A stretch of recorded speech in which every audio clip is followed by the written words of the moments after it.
नमस्कार, मैं हूं प्रज्ञा मिश्रा और आप देख रहे हैं प्रज्ञा का पन्ना। सुनो यति, मैं ब्राह्मण कन्या प्रज्ञा मिश्रा तुमसे कहती हूं कि पवित्र भगवा चोले को मैला मत करो।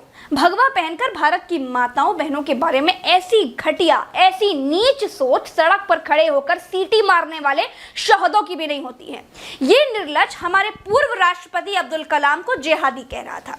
हमारे समाज के एक तबके ने चटखारे लेकर इसे संत कहा। मंदिर में पानी पीने पर दूसरे समुदाय के बच्चे को पीटा गया, फिर भी समाज के एक तबके ने इसे हिंदू हृदय सम्राट कह दिया।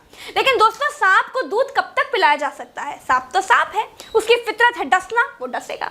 और इस बार हमारे देश की जनता के द्वारा चुनी हुई बीजेपी की माननीय महिला मंत्रियों, महिला नेत्रियों को इस पापी ने गाली दी है। और ऐसी वैसी गाली नहीं दी है। बाबा की घिनौनी जुबान ने एक सेकंड में हमारी बड़ी बड़ी महिला बीजेपी नेताओं को उनके सहकर्मी पुरुष नेताओं के बिस्तर तक पहुंचा दिया।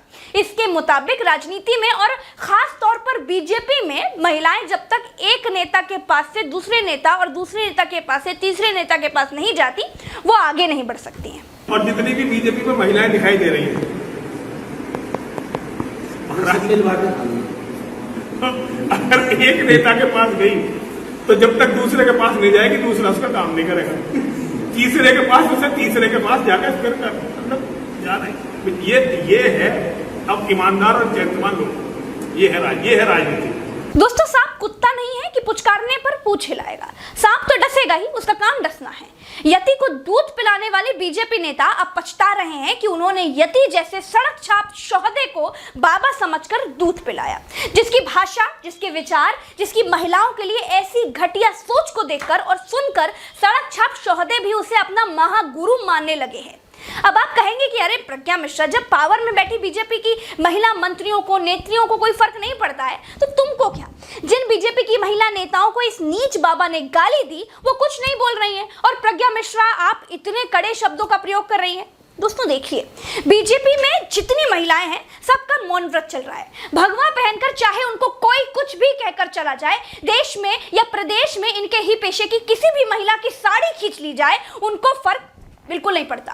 फर्क पड़ता भी होता होगा तो सत्ता के लालच में सम्मान को गिरवी रख दिया होगा। अब औरतों से मैं, बेचारियों से क्या उम्मीद? उनमें बुद्धि कितनी होती है औरतों से मैं क्या उम्मीद करूं? दोस्तों, यूपी में सांसद, विधायक, मंत्री, केंद्रीय महिला मंत्रियों को जोड़कर बीजेपी में 60 महिलाएं सत्ता का सुख भोग रही हैं। लेकिन एक भी महिला ने यति के खिलाफ एक शब्द तक नहीं कहा। किसी महिला ने यह नहीं कहा कि हमारे संघर्षों पर पुरुषवादी मानसिकता का पत्थर रखने वाले 2 कौड़ी के यति, हम पर लांछन लगाने वाले बच्चलन बाबा अपनी हद में रहे।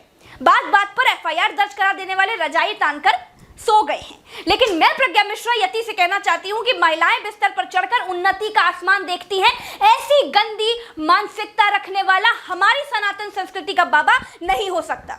इसके खिलाफ गाजियाबाद पुलिस को स्वतः संज्ञान लेते हुए मुकदमा तुरंत दर्ज करना चाहिए। मैं प्रज्ञा मिश्रा देश के भीतर पब्लिक डोमेन में सामाजिक काम करने वाली वर्किंग वुमेन्स की तरफ से यति महाराज जैसे शहदों को बाबा मानने से इनकार करती हूँ। संत समाज से अपील भी करती हूँ कि इसकी बाबागिरी का अघोषित लाइसेंस रद्द किया जाए। इसके तन से हमारी महान संस्कृति के सूचक उत्थान, सम्मान और देश के अभिमान के प्रतीक पवित्र भगवा वस्त्रों को उतार तुरंत लिया जाए। जिनको नहीं मालूम उनको बता दूं, ये निर्लज बाबा गाजियाबाद के डासना के शिव भक्ति धाम मंदिर में पुजारी है। दोस्तों, आज के लिए इतना ही। राम राम, दुआ सलाम, जय हिंद।